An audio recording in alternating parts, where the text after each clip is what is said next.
मंगलम भगवान वीरो मंगलम गौतमोगणी मंगलम कुंद कुंदायो जैन धर्मोस्तु मंगलम सर्वमंगल मांगल्यम सर्वे कल्याणकारकम प्रधानम सर्वधर्माणां जैनं जयतु शासनं जैनं जयतु शासनं।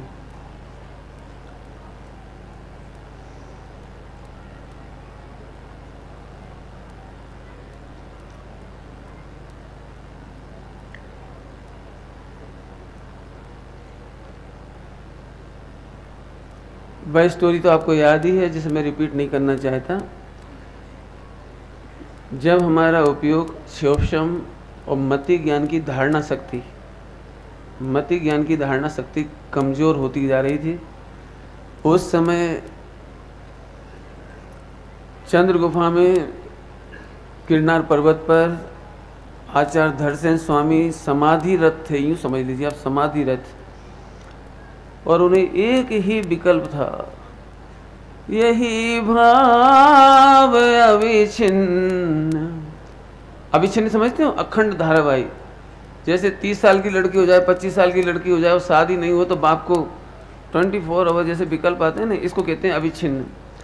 अविच्छिन्न भाव रहता है मन में, सर्वज्ञ शासन जयवंत भरतो, सर्वज्ञ शासन जयवंत भरतो। उसी समय अंकलेश्वर में सम्मेलन हो रहा था। मैं उसको स्टोरी को नहीं सुनाना चाहता, मैं शॉर्ट ही करना चाहता। बस वहाँ से 2 मुनिराजों को बुलाया, उन्हें स्वप्न आया, 2 बैलों ने आकर उन्हें प्रणाम किया। बैल निमित्त ज्ञान में, यदि आप निमित्त शास्त्रों का ज्ञान करेंगे, निमित्त ज्ञान को एस्ट्रोलॉजी में, तो सबसे बढ़िया प्रतीक माना गया वृषभ, 2 वृषभ। आपको पता होगा स्वप्न में भी 2 वृषभ आए थे, यहाँ पर भी 2 वृषभ आए। उन्हें प्रणाम करके बैठ गए दोनों वृषभ, समझ गए 2 मुनिराज पधारने वाले हैं, बढ़िया क्षोभसम वाले। ध्यान रखना, बढ़िया क्षोभसम वाले थे, लेकिन उनमें भी एक मुनिराज बहुत वृद्ध थे, कमजोर। और उन्होंने मात्र 100-125 सूत्र ही लिख पाए वो, और उनके बाद उनका अवसान हो गया। 2 मुनिराज में से एक मुनिराज का अवसान केवल 125 सूत्र लिख करके हो गया। 115 करीब सूत्र लिखे उन्होंने, बस इतना से लिख पाए। तो सबसे ज़्यादा काम दूसरे मुनिराज ने किया, जिनका नाम पुष्पदंत था। आज उनके नाम से आज ये महाग्रंथ जो हम अपने मस्तक पर लेके निकलेंगे, ये अद्भुत बात है। उन्होंने लिखे और एक बसती का माने मंदिर, एक बसती का में विराजमान कर दिए। 2000 वर्ष में बहुत लंबा समय बीत जाने के बाद वो मंदिर गिर गया। वहां पर बांस उगाए, जंगल उगाया। गोमटेश्वर में, गोमटेश्वर की बात है, सिद्धांत बसदी नाम का आज जो एक मंदिर है, वहां पर सिद्धांत बसदी कहलाती है। आप जाएंगे, वहां पर जंगल था एकदम। एक दिगंबर मुनिराज वहां पर चर्या के लिए गए, दिशा के लिए, दिशंका के लिए। तब वहां पर उन्हें मंदिर के अवशेष दिखाई दिए, तो उन्होंने वापस आकर के समाज में बोला कि यहाँ कोई अपना जैन मंदिर दिखाई देता है। लोग आए, समाज के लोग, सफाई की, मंदिर दिखाई दिया। वहां पर इस ग्रंथ की प्राप्ति हुई। कहीं से ग्रंथ मिल गया होगा, आप कल्पना नहीं कर सकते। उस ग्रंथ को लेकर आए, सुरक्षित किया भट्टारकों ने। बहुत लंबी स्टोरी है, सबको मालूम है।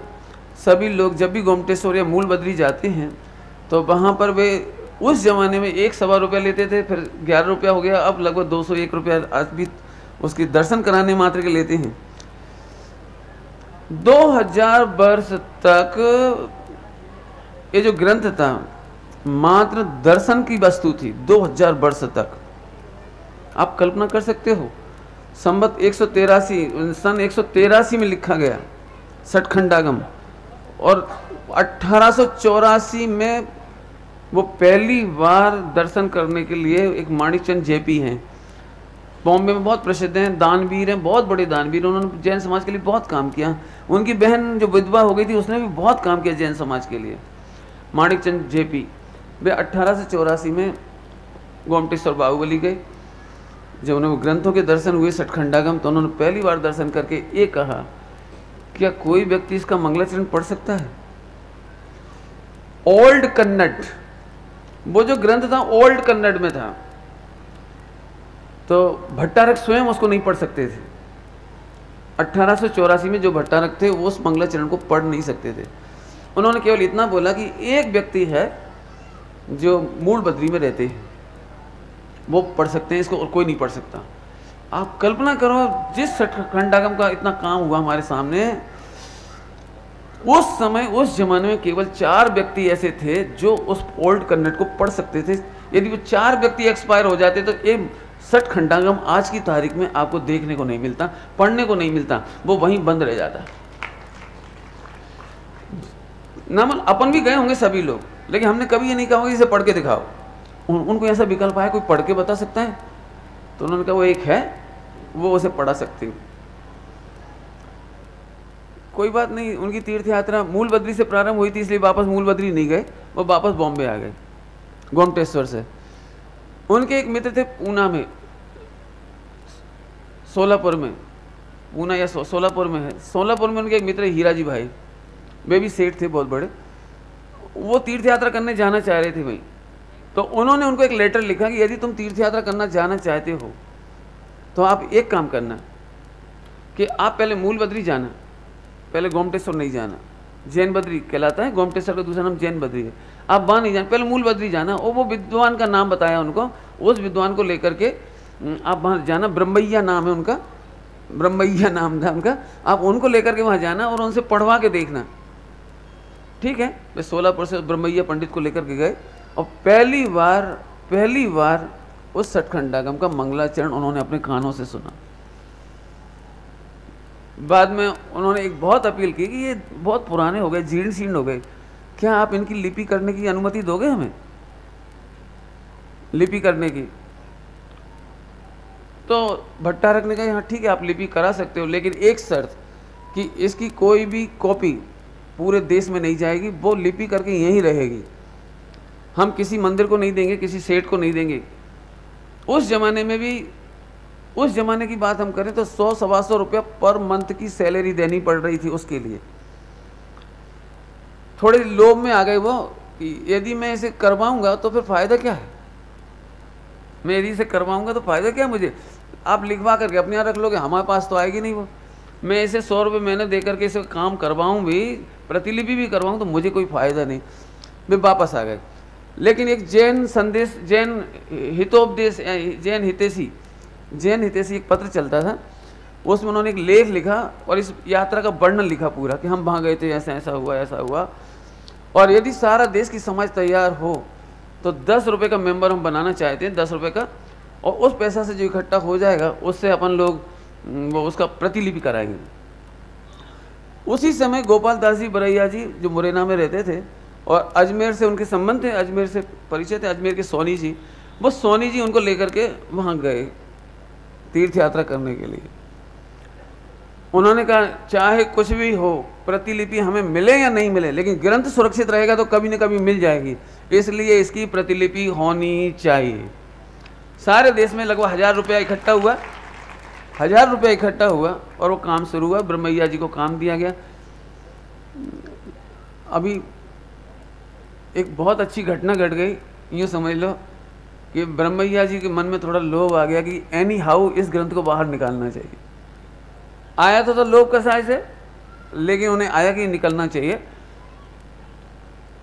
तो फिर रातों रात छिप करके दिन में काम करते थे। उसमें लिखा है खर्रा, खर्रा समझते हो, खर्रा कागज की पर्चियां, उनको सही सॉल्व करने के लिए कागज की पर्चियों पर लिख लिख करके इतना पहरा रहता था कि आप यहाँ से एक ताड़पत्र नहीं ले जा सकते, आप कुछ कर नहीं सकते, इतना पहरा रहता था। तो उनका भोजन का टिफिन आता था, भोजन करते थे और भोजन के टिफिन मांझ धो करके उसके अंदर वे खर्रा समझते हो कागज की स्लिप्स, वो कागज इकट्ठा कर करके चुपचाप वो टिफिन में भेज देते थे। इस तरह से चोरी छिपे वो सठखंडगम पहली बार बाहर आया। सठखंडगम बाहर आया। अब इन्होंने अकेले में अपनी पत्नी की मदद लेकर के, उनकी पत्नी भी इंटेलिजेंट थी, लक्ष्मी नाम था उनका, वो दोनों मिलकर के वो ग्रंथ लिख रहे थे। नाम थोड़ा इधर उधर हो जाए, लक्ष्मी नाम है लेकिन थोड़ा वो इधर उधर हो जाए तो मेरी मूल में रिकॉर्डिंग की वो देख के की है, इसलिए आप और जिन्हें भी पढ़ना हो 30, 35, 40 पेज का इतिहास है, आप मेरे से PDF ले सकते हो। और मैं तो चाहता हूँ कि आज के दिवस वो कथा जरूर होनी चाहिए। उन्होंने उसको लिपिबद्ध करके, उनका एक ही काम था ये लिखना, लिखने का ही बिजनेस था उनका। लिख करके उन्होंने कई प्रति की। सबसे पहले वो माणिकचंद JP के पास पहुंचे कि भैया आप उछल पड़ोगे, मैं इतनी बढ़िया चीज लेकर आया हूं। बोले क्या? कि मैं सठखंडागम की प्रति लाया हूं। सुनते से ही उनका चेहरा उतर गया, क्योंकि उन्होंने प्रॉमिस किया था, प्रतिज्ञा ली थी जिनवाणी पर हाथ रख करके भट्टारक से कि हम किसी भी तरह से ये जिनवाणी बाहर नहीं निकालेंगे। तो उन्होंने मना कर दिया, मैं नहीं खरीद सकता। और एक चिट्ठी लिख दी 16 पर हीरा जी भाई को, हीरा सेठ को, तुम भी मत लेना। वो बेचारा वहां भी गया, उनने भी नहीं लिया। सोनी जी के पास गए, उनने नहीं लिया। पूरे देश में घूम रहे वो आदमी। वो पहुंचा सहारनपुर। सहारनपुर के सेठ ने वो ओल्ड कन्नड़ का जो लिखा के प्रति आई थे, अब बोले भैया जी हमें समझ में तो आती नहीं, हम करेंगे क्या उत्तर भारत के लोग। लेकिन उन्होंने उस जमाने में 1000 या 10,000 रुपया न्योछावर करके उस प्रति को अपने मंदिर में पहली बार विराजमान करवाया। जम्मू प्रसाद जी सहारनपुर ने वो ग्रंथ लेकर के वहाँ अपने विराजमान, आज भी वहाँ विराजमान है। आप यदि सहारनपुर जाएं तो उसके दर्शन करें। लेकिन उन्होंने एक शर्त लगा दी कि भैया तुम इसकी हिंदी करो तो कुछ फायदा है आप इसकी हिंदी कर दो तो कोई फायदा नहीं, तो ओल्ड कन्नड़ रखी रहेगी, हम जिंदगी भर देखते रहेंगे, दर्शन करते रहेंगे, क्या होगा क्या। तो उन्होंने प्रॉमिस किया कि मैं काम करूंगा। वो अपनी पत्नी सहित वहाँ पर आए। लेकिन संयोग की बात है कि 2-4 महीने या 6 महीने कितना काम कर पाए, लगभग लिखा मैंने टाइम उसमें कितना समय काम किया। मुझे एक्चुअली आपने कहा था कि जुलूस के बाद बोलूँगा, तो मैं थोड़ा सा देखना रह गया। सुबह सुबह यदि मैं देख के आता तो मैं एक चीज़ बता देता आपको। लेकिन उन्होंने थोड़ा काम किया। इसके बाद उनकी पत्नी गुजर गई, घर गए तो थोड़े दिन में बेबी गुजर गए। यदि हम एक कहें कि उन्होंने जिनवाणी बेचने का काम किया था, शायद अपन ऐसा कह सकते हैं लोग में, शायद इसलिए उनका एक भाग्य नहीं रहा कि वो पूरा काम कर पा रहे। फिर एक गजपति और थे शास्त्री, उन्होंने वो पूरा काम किया, हिंदी का काम। यदि वो काम भी नहीं होता तो इसके बाद अब कोई हमारे पास ओल्ड कन्नड़ का जानने वाला नहीं था। उन्होंने वो काम कर दिया। कई प्रतियां बनाई गई, उसकी करीब 15-16 प्रतियां अमरावती में, हमारे यहाँ सिरोंज, बासोदा, विदिशा, सागर, इस सब जगह वो पांडुलिपि उस समय गई, फिर कॉपी हो करके। अब इतनी लंबी चौड़ी तो नहीं सुनाऊँ, थोड़ी शॉर्ट कर दूँ। 1910-15 तक का टाइम में ये सब काम हो गया। इसी बीच में अपने पास फूलचंद जी पंडित जी साहब हुए, सिद्धांत शास्त्री, ये सब विद्वान और हुए। हीरालाल जी, डॉक्टर हीरालाल जी साडूमर, अपने पास है टीकमगढ़ के पास साडूमर। इन लोगों के भाव हुए कि इसका संपादन होना चाहिए। जैसे ही इन्होंने कहा कि इसका संपादन होकर हम हिंदी में प्रिंट कराएंगे, हिंदी में प्रिंट कराएंगे संपादन करके, जितना पैसा ग्रंथ छपाने पर खर्च नहीं हुआ उससे कई गुना खर्च इस बात पर खर्च हुआ, कई गुना पैसा इस पे खर्च हुआ कि हमें सठखंडागम छपाना नहीं चाहिए, बड़ी असाधना होगी, बड़ा पाप लगेगा, उसमें स्याही कैसी होगी, छापने वाला कौन होगा, कहाँ सुखाएंगे। पहले ज़माने में सुखाना पड़ते थे, एक एक पेज सुखाना पड़ता था, कहाँ सूखेगी, कौन जाति का आदमी छुएगा, वो नहा धो के छापेगा कि कैसे करेगा। इतनी पूरे देश के समाचार पत्रों में इसका विरोध हुआ कि नहीं छपना चाहिए। अब समझो कितनी बड़ी टक्कर थी वो। लेकिन सिद्धांत शास्त्री, फूलचंद जी और इन लोगों ने मिल करके उसका संपादन का काम लिया। हीरालाल जी वगैरह ने सब क्रम मैंने दिया उसमें, उन्होंने सारा काम शुरू किया जैसे तैसे करके। 1930-31 तक आते आते ये सारा काम कंप्लीट हो गया। अब प्रकाशन की बड़ी आफत थी। सबसे पहली आफत तो ये थी कि भट्टारक जी से बहुत कहा कि आप हमें सठखंडागम दे दो तो हम उन्हें मिलान कर लेंगे, लेकिन सठखंडागम उन्होंने देने से मना कर दिया। फूलचंद जी, हीरालाल जी वगैरह को बिल्कुल नहीं दे रहे थे, नहीं दिया उन्होंने। आपको याद है पंडित टोडरमल जी साहब ने भी सठखंडागम देखने के लिए मंगाए थे वहाँ से, लेकिन उन्होंने दिए नहीं थे उस समय भी। 1 या 2 भाई की, डालूराम भाई की मौत भी हो गई थी उस समय। उस जमाने में 450 साल पहले 1000 रुपया खर्च हो गया था उस जमाने में। 6 महीने लगे थे जाने में। आगे आपको समझे कितना कठिनाई से जिनवाणी आई, ये मुझे बताना है अब आपको थोड़ा सा। 1932 में इटारसी में एक बहुत बड़ा जैन विद्वत परिषद का सम्मेलन था। उसमें बजाज जी, उसके वो थे, क्या नाम है, जमनालाल जी बजाज जज थे जो उसके अध्यक्ष थे। बहुत बड़ा सम्मेलन था, पूरे देश के विद्वान वहाँ जुड़े हुए थे। उसी में विदिशा के, भेलसा के सर तो नहीं कि सर कहने की आदत पड़ गई मेरी, सेठ लक्ष्मीचंद जी सिताब राय जी, वे भी उसमें पहुँचे थे उस कार्यक्रम में। और उस जमाने में उनको विदिशा में गजरत चलाने का भाव था, जिस पर उन्हें 10,000 रुपये खर्च करने थे। गजरत चला करके 3 दिन तक चलेगा, सबका भोजन होगा, पूरे भारत से आए हुए लोगों का। उसमें उन्हें 10,000 रुपये उस जमाने में खर्च करना था 1932 में। 10,000 की मैंने बहुत बड़ी वैल्यू उस जमाने की। सम्मेलन के बीच में सठखंडागम छपाने की बात आई तो कोई पैसा इकट्ठा नहीं हो रहा, छपाने का तो विरोध ही था। ये फूलचंद जी वगैरह, ये 3-4 विद्वान, जगन मोहन लाल जी वगैरह, ये सेठ जी के कमरे में गए जहाँ उतारा था उनका, उनके पास गए और उनसे हाथ जोड़कर कहा, हमने सुना है कि आप गजरत कराना चाह रहे हो, क्या फ़र्क पड़ेगा, 10,000 रुपया 1 मिनट में ख़त्म हो जाएगा, 3 दिन लोग खा पी के चले जाएंगे, आपका यश हो जाएगा, लेकिन इससे फ़ायदा क्या होगा जैन शासन का? आप ऐसा नहीं हो सकता, ये 10,000 रुपया सठखंडागम छपाने में खर्च कर दो।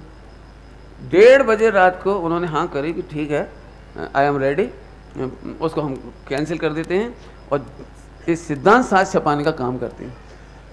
उन्होंने 10,000 रुपये की राशि से पहला सिद्धांत शास्त्र छपाने की अनुमति दी।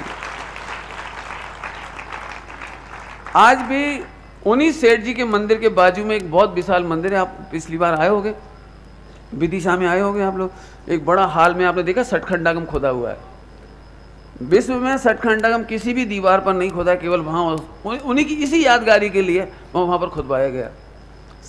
परमागम मंदिर उसको अपन कहते हैं।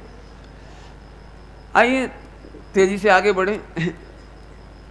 ये ग्रंथ आया प्रकाशन में, लेकिन शायद है, मैं नहीं समझता हूँ आज सठखंडागम 200-300 विद्वानों ने भी अच्छे से पढ़ा हो। ऐसा कहकर मैं कुछ इंसल्ट नहीं कर रहा हूँ, मैं दूसरी बात कहना चाह रहा हूँ। एक समय सारजी परमागम की भी बिल्कुल ऐसी ही स्टोरी है। आपको पता है समय सारजी का सबसे पहला लाभ, अधिकतम लाभ यदि मिला है तो हिंदी प्रांत के लोगों को मिला है, जबकि वो कन्नड़ में लिखा गया था, दक्षिण में था वो, लेकिन दक्षिण में नहीं लिखा गया। दक्षिण के लोगों को ओल्ड कन्नड़ आदि नहीं थी, नई कन्नड़ छपी नहीं थी, समय सारजी छपा नहीं था। और जैसे तैसे हिंदी का काम कैसे हुआ, इसकी लंबी स्टोरी नहीं सुनाता हूँ आपको, जैसे तैसे हुआ, उसको भी कोई पढ़ने वाला नहीं था। गुरुदेव श्री के समय के ठीक थोड़े समय पहले तक यदि हम उंगलियों पर हाथ रखें न, तो एक गाथा 31-32 नंबर की गाथा जो लिफाफे में पैक करके किसी ज्ञानी ध्यानी धर्मात्मा को मिलती थी, वो ये गाथा सौभाग्य भाई ने ला करके एक लिफाफे में बंद थी, सौभाग्य भाई ने भी पढ़ी नहीं थी उसको, प्राकृत की गाथा थी। श्रीमद राजचंद जी को ला करके भेंट की, और श्रीमद राजचंद जी तो बहुत विचक्षण थे, गादी पर बैठे ही बैठे उन्हें एकदम मति ज्ञान में भास गया। सौभाग्य भाई आ रहे हैं, मेरे लिए एक लिफाफा ला रहे हैं, उसमें एक गाथा है। आए सौभाग्य भाई पधार। सौभाग्य भाई को आश्चर्य, जिस व्यक्ति ने मुझे कभी देखा नहीं, मैंने इनको देखा नहीं, इन्होंने मेरा नाम कैसे मालूम किया? बोले भैया, मालूम क्या बोलते थे इस गाथा को, 31-32 गाथा को? बीज मंत्र, सम्यक दर्शन का बीज मंत्र। बोले हमें एक व्यक्ति जो मरने वाला था, उसने मरते समय हमको ये लिफाफा सौंपा था कि तुम्हारे जीवन में कोई महात्मा मिले, कोई धर्मात्मा मिले तो उन्हें आप ये सौंप देना। तब से मैं ये लिफाफा संभाले बैठा हूँ, सबसे पूछता हूँ विद्वानों से, साधुओं से कि कोई धर्मात्मा है, कोई महात्मा है। तो एक व्यक्ति ने आपका पता बताया कि आप श्रीमद राजचंद्र जी बड़े विचक्षण ज्ञानी हैं, तो आपको देना चाहिए, इसलिए मैं आपको देने लाया हूँ। बोले हाँ मुझे पता है, इसमें गाथा नंबर ए है और खोलो इसे और तुम पढ़ो। और उन्होंने गाथा सुना दी वो वाली, इतना विचक्षण ज्ञानी थे वो गाथा मिला दी थी। एक जमाना था समय सार जी की गाथाएं लिफाफे में चल रही थी। हमें महिमा नहीं आती, इसलिए मैं कल कह रहा था मेरा बस चला था, सही मैं कहूँ यदि चक्रवर्ती हूँ ना, तुमसे एक पैसा नहीं लो शिविर लगाने के लिए, पूरे देश में शिविर ही शिविर लगाऊंगे ऐसे। क्या क्या है, जिंदगी का एक एक पल सार्थक होता है इसमें। समय सार की कहानी सुना रहा हूँ। समय सार जी जैसे जैसे, तो आपको पता है एक गाथा या दो गाथा मिली थी राजचंद्र जी को, और उस एक गाथा के बदले में, दो गाथा के बदले में श्रीमद राजचंद्र जी ने 1000 प्रति समय सार जी की छपाई। 1000 प्रति। सारे ट्रस्टी टेंशन में आगाज के आगाज के सारे ट्रस्टी टेंशन में, कौन पढ़ेगा, कौन समझेगा, कोई समझता है नहीं है। श्रीमद जी बोले चिंता नहीं करो, जिस दिन मोटा आर्डर आ जाए समझना समय सार जी की प्रभावना का युग जाग गया है, छपाओ तुम। समय सार जी की 1000 प्रति छप गई। 30 वर्ष में 800 प्रतियां वहीं रखी रहीं, 30 वर्ष तक। और 200 प्रतियां जितने विद्वान आते थे, कभी शीतल प्रसाद जी आए थे, एक भेंट कर दी, फला आए उन्हें एक भेंट कर दी, ऐसे करीब 10-25 प्रति बिकी होंगी, विद्वानों ने खरीदी होगी, बाकी सबको भेंट में दी 200 प्रतियां। काहे के लिए कि स्टॉक खाली हुए। लेकिन जब गुरुदेव श्री को समय सार जी मिला तो 800 पूरी की पूरी प्रति एक साथ मंगाई, आगाज से मोटा आर्डर, जितनी हो उतनी भेज दो। इतनी खुशी छा गई आगाज में कि आप पूछ नहीं सकते, क्योंकि 830 साल में बिकी नहीं और अचानक बिक जाए। राम जी भाई का पत्र पहुंचा कि आपके पास जितनी प्रतियां हैं हमें दे दो आप। सारी प्रतियां आ गई और उस दिन के बाद हजारों लाखों प्रतियां गुरुदेव ने छपा करके हमारे पूरे हिंदुस्तान में दे दी। क्या कहानी सुनाऊं आपको। एक समय सार जी कंपैरेटिवली और एक सटखंडागम, दोनों की स्टोरी सामने आ गई। समय सार जी ने जगह जगह क्रांति की, श्वेतांबर को दिगंबर बना दिया, जगह जगह क्रांति की। गणेश प्रसाद जी पंडित जी ब्राह्मण से दिगंबर जैन हो गई। ऐसे पढ़ते थे, पता है आपको, पूरी आत्मख्याति टीका याद थी। स्वप्न में 1-1 घंटा, रात्रि में सोते में सपने में 1-1 घंटा बंडी जी ऐसे जैसे देख के पढ़ रहे हो, ऐसे आत्मख्याति टीका याद थी उनको। शीतल प्रसाद जी की सब मजाक उड़ाते थे, समय सारी। कौन मजाक उड़ाते थे पता है? पंडित कैलाश चंद्र जी सिद्धार्थ शास्त्री जो प्राचार्य थे बनारस के विद्यालय के, कौन के? पंडितों के प्राचार्य, वे मजाक उड़ा क्या समय सार पढ़ते। लेकिन श्रीमद जी को मिला, क्रांति हुई। भैया भागचंद जी को मिला, उन्हें क्रांति हुई। आप क्या अभी नाम किस किस के सुनाऊंगा इतिहास में, आप खुद पढ़ना इसे।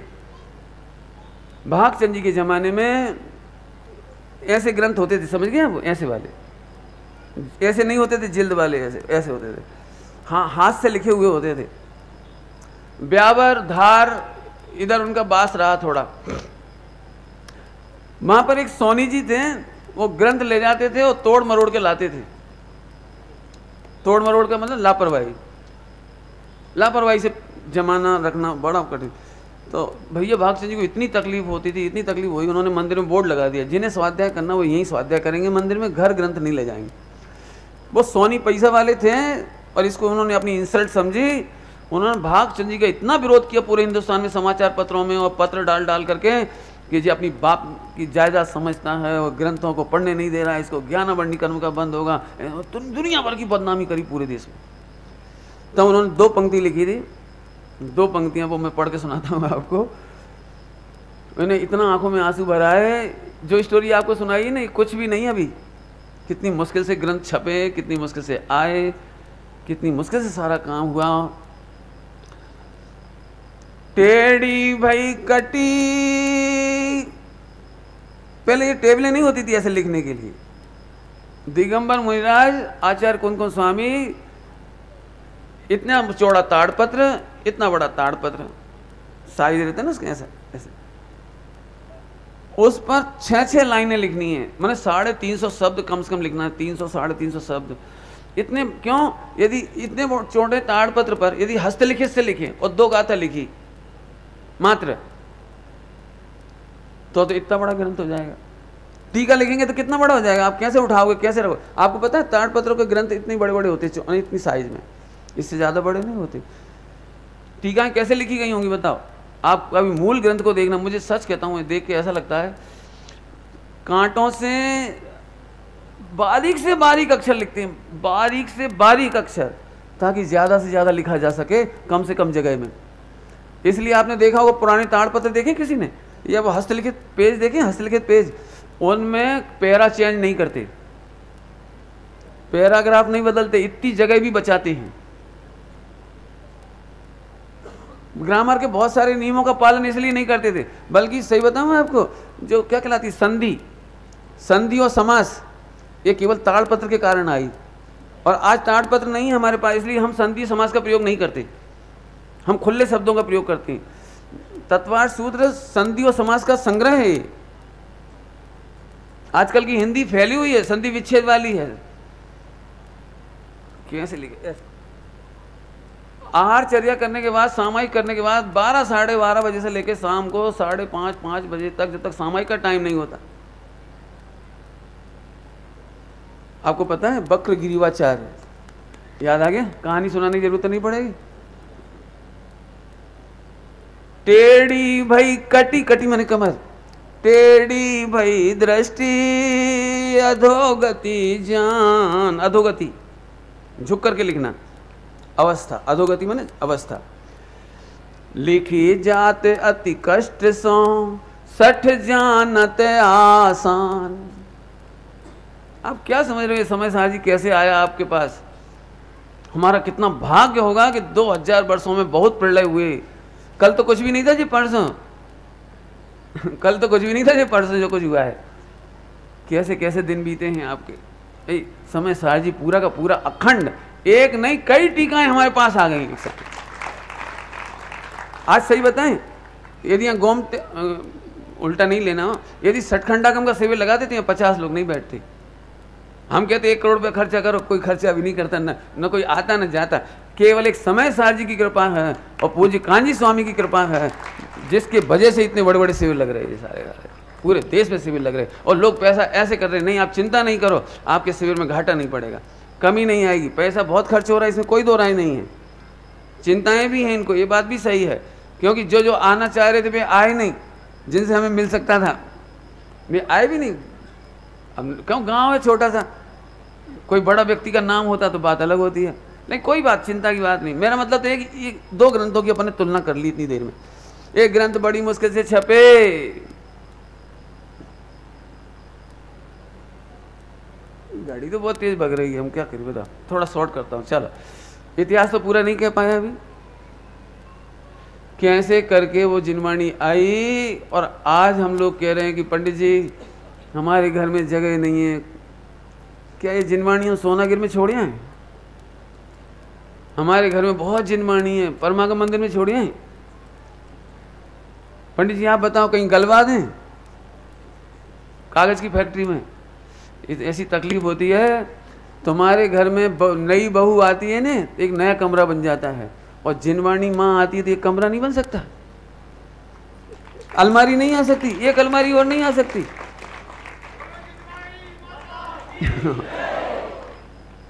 मैंने तो एक गीत लिखा था, बहुत रोते रोते लिखा था, रोते रोते, बहुत भोपाल में जब शिविर लगा था उस 87-88 के तब लिखा। सुना होगा आप लोगों ने, उसकी फेमस लाइन है, ज़्यादा तो नहीं सुना रहा हूँ। जिन वाणी माता आंसू बहाए, कोई पढ़े नहीं कोई सुने नहीं, नित ही बरते कसाय। जिन वाणी माता आंसू बहाए। मैं तो आप सबसे कहता हूं भैया, यदि शिविर लगे जिनवाणी का तो आप साक्षात ये समझो कि महावीर भगवान का समूह शरण को बचाए रखने का अंतिम साधन है। आपको कुछ नहीं मिलता हो तो भी आओ, मैं सबसे कहता हूं आप आओ, अटेंडेंस दो, अपनी भव्यता दिखना चाहिए सबको, बच्चों को लगना चाहिए। हमारे शिविर, हमारे जमाने में ऐसे शिविर लगते थे, देश भर के लोग आते थे। आप नहीं मालूम मेरी छाती कितनी चौड़ी होती है आप सबको देखकर, बहुत बहुत आनंद आता है। इतना बढ़िया माहौल देख के हमारे खनिया दाना के सारे बच्चों को लगेगा जरूर कोई बात है, जरूर ये पढ़ने लायक है। अंतिम पंक्ति सुना रहा हूं इसकी। आजा आ जाओ चेतन प्यारे, जिनवाणी माता तुझको पुकारे। मोक्ष महल में जा, जिनवाणी माता आंसू बहाए। ये पंक्ति मैंने क्यों लिखी पता हूँ? जब भी मैं तीर्थ क्षेत्रों में जाता हूँ तो मैं अलमारी देखता हूँ। मैं क्या कहूँ, आप सबसे हाथ जोड़ के निवेदन करूँ, जिनवाणी के सामने बोलो, पूजा की जिनवाणी, सास स्वाध्याय की जिनवाणी, आड़ी टेढ़ी चाहे जैसी रहे, अपनी पूजा करिए छोटी। यदि आपके आंखों के सामने जिनवाणी आड़ी टेढ़ी है तो आपकी केवल इतनी ही पूजा है कि आप उसे व्यवस्थित कर दें। और यदि आप पढ़ करके विराजमान कर रहे हैं तो अच्छे से विराजमान करें। आज इसका संकल्प ले लो बस।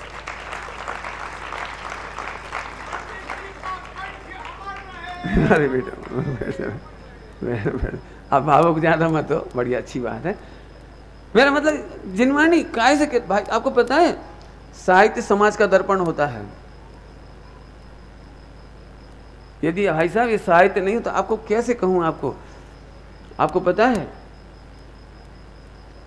महावीर स्वामी के समय में ही गौतम बुद्ध का जन्म हुआ। गौतम बुद्ध पहले जन्मे थे, महावीर भगवान का जन्म बाद में हुआ। आपको खबर है पूरे हिंदुस्तान में से गौतम बुद्ध का नामो निशान मिट गया, लेकिन जैन शासन केवल एक जिनवाणी, हमारी संस्कृति, हमारे कल्चर, हमारे इस ग्रंथ की वजह से बची रही। हमारे पूरे देश में मंदिर हैं, पूरे देश में जिनवाणी पढ़ी जाती है, उससे हमारे साहित्य से हमारी पहचान बाकी है। उनके यहाँ क्या गड़बड़ हो गई जो वो नहीं कर पाए? उनका मैक्सिमम साहित्य वहाँ था नालंदा विश्वविद्यालय में। 7 स्टोरी थी, 7 बड़े बड़े हॉल, लाइब्रेरी के 7 बड़े बड़े हॉल, जिनमें हमारे ग्रंथ भी थे। आपको याद है जैन ग्रंथ भी वहाँ थे। उनकी होली जला दी गई। उस दिन गौतम बुद्ध का सारा लिखित साहित्य नष्ट हो गया। लेकिन जो ट्रांसलेशन होकर चाइना में गया था, ताइवान में गया था, तिब्बत में गया था, उस ग्रंथ से वापस ट्रांसलेट होकर वापस इधर आ रहा है। और उसी का फल है कि उनके ग्रंथों की शुद्धता पूरी तरह से नष्ट हो गई, अहिंसा नष्ट हो गई। वे कहते हैं केवल 4 तरह का मांस नहीं खाना चाहिए, बाकी सारा मांस खाना चाहिए। ये उनके ग्रंथों में लिखी, जबकि गौतम बुद्ध ने अहिंसा का पालन किया था। मैं ज़्यादा नहीं बताना चाह रहा इतिहास इस समय, लेकिन आप समझो आज यदि हम जीवित हैं और पूरे विश्व में, मैं क्या कहूँ, आपकी छाती चौड़ी होनी चाहिए। जब हम अमेरिका पंच कल्याणक में गए, हम लंदन के पंच कल्याणक में गए, जैसे हम हवाई जहाज से उतरे, अरे जैन लोग निकल जाओ, जैन लोग निकल जाओ, इनमें कभी कोई आतंकवादी नहीं हुआ, ये इनकी कृपा है। आज पूरे हिंदुस्तान में, पूरे वर्ल्ड में नहीं, मैं पूरे हिंदुस्तान में कह रहा हूं, हम 0.5% से भी कम हैं। इसके बावजूद पूरे वर्ल्ड के हवाई जहाज में यदि भोजन का मीनू आता है वो, तो उसमें लिखा रहता है जैन मील। केवल 0.5% का इतना महाभाग्य है कि वे लिख रहे हैं जैन मील, जिसमें आलू नहीं बनेगा, जिसमें प्याज नहीं बनेगी। और धिक्कार है उस समाज में बच्चों को जो इस संस्कृति नहीं पढ़ते और नहीं पढ़ करके वे जाते। नहीं, हमें सब चलता है, नॉन वेज चलता है, हमें चलती है, आलू की सब्जी ले आओ, चले थे हमें। ऐसी बात कहकर यदि पूरे वर्ल्ड में कोई सुन रहा हो तो मैं उन जैनियों से कहता हूँ, बेटे आलू मांगने से पहले, नॉन जैन समाज के सामने आलू मांगने से पहले आत्महत्या कर लेना, लेकिन महावीर भगवान का केसरिया ध्वज नीचे नहीं करना। बेटे आपको नहीं पता ये जिनवाणी आपको कैसे मिल गई है। वो मुड़ी तुड़ी जिनवाणी जब मैंने देखी ना मंदिरों में, तब ये पंक्ति लिखी थी।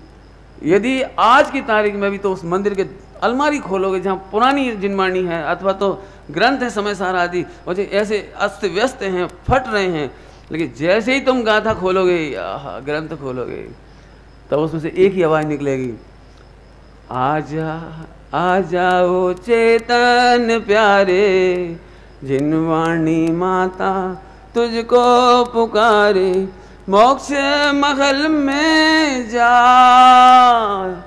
जिनवाणी माता तब हर्षाए तब हर्षाए, और नहीं तो आंसू पाए। और क्या करे, ये स्टोरी पूरी नहीं हो सकती, बहुत बड़ी स्टोरी है, मैंने लिख दी 35-40 पेज, बहुत मेहनत की है इस मामले में, बहुत जगह इकट्ठा सब करके एक एक इतिहास डेट वाइज सब लिखने की कोशिश की है इसमें। मैं तो चाहता हूँ इसे पढ़ो अच्छे तरीके से। भैया फिर कहता हूँ मैं आपको, पहले से हम ज़्यादा संपन्न हुए हैं, लेकिन यदि तुम्हारे दिमाग में ये आता है कि जिनवाणी के लिए जगह नहीं है, जो लोग कहते हैं ना पंडित जी पढ़ता तो कोई है नहीं, पढ़ता तो कोई है नहीं, कहाँ तक खरीदें, कहाँ तक ले जाएं, पढ़ता तो कोई है नहीं, तो फिर तुमसे तो ईसाई अच्छे हैं, फ्री फोकट में साहित्य ऐसे बांट रहे करोड़ों रुपए का। कल एक बच्चा बोल रहा था, अपना ज्ञान धर्म कौन पढ़ेगा, काय के लिए अंग्रेजी सीखें, कौन के लिए अंग्रेजी में समझाएं। मैंने बेटा इस समय वर्ल्ड में सबसे बड़ा मार्केट है हमारा, हम बस थोड़ा कंजर्वेटिव नहीं हो, थोड़े से निकल करके बाहर झांके, दुनिया हमारी ओर झांक रही है। अनेकांत और सियादबाद लिमिटेड जैनियों के लिए नहीं लिखे गए थे, वे पूरे वर्ल्ड के लिए लिखे गए थे, हम उसे पूरे वर्ल्ड तक पहुंचाएं। कैसे कहूं आपको, चलो कभी जिनवाणी बाहर नहीं करना भैया, खूब सेवा करना, बरसात निकल जाए तो खूब सुरक्षा करो, धूप दिखाओ, उनमें जीव नहीं पड़ने चाहिए, मंदिर की जिनवाणी अस्त व्यस्त नहीं होनी चाहिए। बाकी जितना आप सेवा समार कर सकते हो, इसका नाम वैयवृत्ति है, भक्ति है, बहुत बड़ा काम है, आप इसे जरूर करो। फिर एक बात कि जिनवाणी का प्रचार प्रसार आप अपने बच्चों में भी, देश में भी और विदेश में भी अंग्रेजी के बिना नहीं कर पाओगे, ये बात मैं फिर याद दिला रहा हूँ। मैं चाहे यूँ समझ लो कि मैं भविष्य दृष्टा हूँ, मैं देख रहा हूँ भविष्य, जो बच्चे जितनी तेज़ी से उस तरफ बढ़ रहे हैं उस तरफ मैं देख के कह रहा हूँ आपको। मेरा निवेदन स्वीकार करके मैंने कई बार निवेदन किया, जब गुरुदेव का जीवन चरित्र सुनाया था 15 साल पहले, 17 साल पहले, तब भी मैंने अपील की थी कि कोई प्रवचन सार जी ग्रंथ एक भी गाथा हटाए बिना, प्रवचन सार जी ग्रंथ एक भी गाथा हटाए बिना पूरे विश्व के 146 यूनिवर्सिटी में कोर्स में पढ़ाया जाता है प्रवचन सार जी। जैन दर्शन का सम्यक दर्शन, सम्यक ज्ञान, सम्यक चारित्र का असली परिचय, असली परिचय प्रवचन सार जी में है, पूरे विश्व में पढ़ाया जाए, कितना बड़े ताज्जुब की बात है। लेकिन जब हमें नहीं पढ़ो जानत, हमारे विद्वान ही उसका अर्थ नहीं कर पाते थे समय सार प्रवचन सार का, यदि गुरुदेव श्री नहीं मिलते तो हम शायद अंगूठा टैग बने रह जाते और दर्शन ही करते रह जाते। लेकिन आज पूज्य गुरुदेव श्री फिर बहुत महिमा आ रही है। मैंने उनसे बहुत निवेदन किया 15-17 साल से कि कोई व्यक्ति गुरुदेव श्री के प्रवचनों का अंग्रेजी में ट्रांसलेट कर दो, ताकि इंटरनेट के माध्यम से फिर बहुत बड़ी बड़ी गोष्ठियां करा के, इंटरनेशनल कॉन्फ्रेंस कराकर हम प्रवचन सार जी की एक एक गाथा का मर्म पूरे विश्व तक पहुंचा सकें। और तब दुनिया को इतना ताज्जुब होगा जैसे आपको ताज्जुब हुआ, अरे गुरुदेव श्री ने इतना अर्थ खोला। गुजराती में बोलते हैं क्या थी अर्थ काढ़े छे, क्या जईने अर्थ काढ़ियों ने लाव्या। वो जो ताज्जुब होता है ना, सारे विश्व को तब ताज्जुब होगा, ओहो हम क्या पढ़ते थे और क्या पढ़, इसका मर्म था। मुझे बहुत बहुत धन्यवाद देने की इच्छा होती है। राजेश सिंह भी जो बसरापुर में रहते हैं, इस काम में बहुत मेहनत कर रहे हैं, बहुत मेहनत कर रहे हैं, दिन रात बे और उनकी मिसेज बैठ करके ट्रांसलेशन कर रहे हैं, और उसके संपादन का काम कहिए या चेक करने का काम कहिएगा, बहुत मेहनत का काम है, बहुत ही मेहनत का काम। और वो काम हमारे ब्रह्मचारी हेमचंद जी साहब कर रहे हैं, उनके सम्मान में हम बहुत आभारी हैं उनके। मेरी बहुत ये भावना है कि भाई 100 बरस नहीं 200 बरस जिए, क्योंकि ये काम इतना कठिन है कि वे बहुत बहुत ब्रिलियंट हैं, जीनियस हैं। यदि वो ये काम करेंगे तो इतना प्रमाणिक काम होगा गुरुदेव श्री के प्रवचन का, ट्रांसलेशन का, वो शायद किसी और से होना बड़ा कठिन काम है। एक छोटा सा इतिहास आपको सुनाया, अंतिम एक छोटी सी घटना और सुनाकर आपको बात पूरी करूं। बच्चे बैठे हैं सबके सामने, इसलिए मैं कहना चाह रहा हूँ ये बात। बेटे, जैन शासन बहुत आसानी से नहीं मिला है और बहुत आसानी से नहीं बचा है, लेकिन इतना पुण्य हमारा रहा है।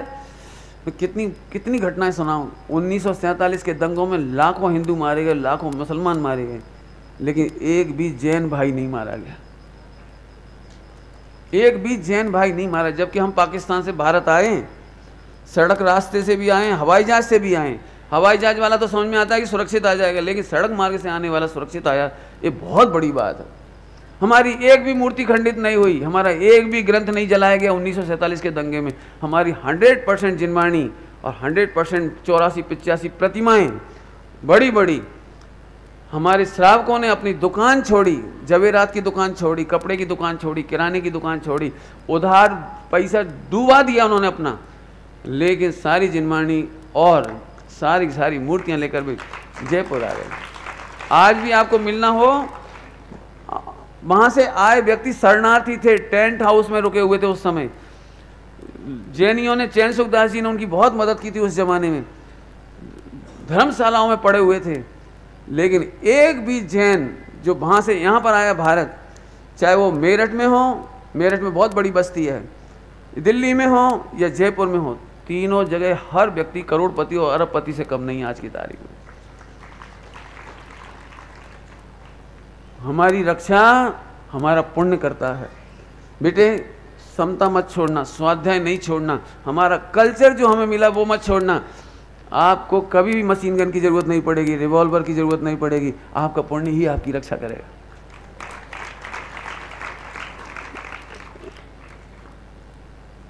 करीब 600 से 800 बरस, मेरे ख्याल से 800 बरस के लगभग मुगल काल का शासन रहा है। 800 बरस तक दिल्ली में जैन लोग थे, जैनों को मंदिर बनाने की परमिशन नहीं थी। जैनों के यदि मंदिर बन जाते थे तो शिखर लगाने की परमिशन नहीं थी।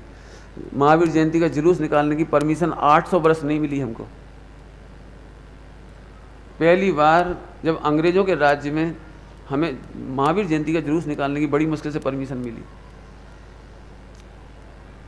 वहां पर किसी ने कान भर दिए मुस्लिम शासक के कि जैन लोग तुम्हारा मजाक उड़ाते हैं, तुम मांसाहारी हो ना, इसलिए तुमसे घृणा करते हैं, वे रात्रि भोजन नहीं करते, आप रात में खाते हो, आपके जो रोजा होते हैं वो रात का उपवास कहलाता है, इनका दिन का होता है, वो रात को पानी तक नहीं पीते। ऐसे ऐसे कान भर दिए। मुगल शासक को इतना गुस्सा आया कि ये जैनी मुट्ठी भर लोग वो मेरा तिरस्कार करते हैं। उसने ऑर्डर निकाल दिया, जो लोग रात को नहीं खाएं उनकी सारी संपत्ति जब्त कर ली जाए और उन्हें दिल्ली के शासन से बाहर निकाल दिया जाए। ऑर्डर निकल गया। कुछ तो होते ही जरा, चाहे कुछ हो जाए, हम रात को नहीं खाएंगे। मारे गए। हम नहीं, ऐसा होगा वैसा होगा, लूट लिए गए। उस समय समझदार बुजुर्गों ने काम किया, मीटिंग बुलाई गुप्त रूप से, भैया ऐसे मरने से अपना जैन समाज खत्म हो जाएगा, जैन मंदिर खत्म हो जाएंगे, स्वाध्याय खत्म हो जाएगी, जिनवाणी खत्म हो जाएगी, ऐसा मत करो। एक काम करो, आज से हर घर में रात को चूल्हा जलेगा। कौन कह रहा था पता है? प्रतिमाधारी, त्यागी और व्रती। सारे समाज में फैसला पास हुआ, हर घर में रात को लकड़ी जलाई जाती थी तो धुआं उठता था, उससे पता लगता था कि ये रसोई जल रही है, रसोई बन रही है। खलबट्टा बजाए जाते थे हर घर में, खलबट्टा। पानी की डेगची में चम्मच घुमाई जाती थी। पूरे जैन समाज ने एक टाइम भोजन करके गुजारा किया, लेकिन रात्रि भोजन नहीं किया। आवाज आती थी पंडित जी की, क्यों कि जो मैन होते थे त्यागी व्रती प्रतिमाधारी, उनके जासूस लगे रहते थे, मुगल काल के जासूस स्पेशल लोगों के पास। तो त्यागी व्रती लोग 7-8 बजे ऐसा कहते थे, अरे भोजन बना के नहीं, भूख लग रही है, जल्दी बनाओ। तब अंदर से आवाज आती थी, कड़ी बन रही है, जरा गम खाओ। ऐसे करके रातें बिताई हैं। कैसे कैसे आपको इतिहास सुनाऊं, कैसे हमें एक मुगल शासक का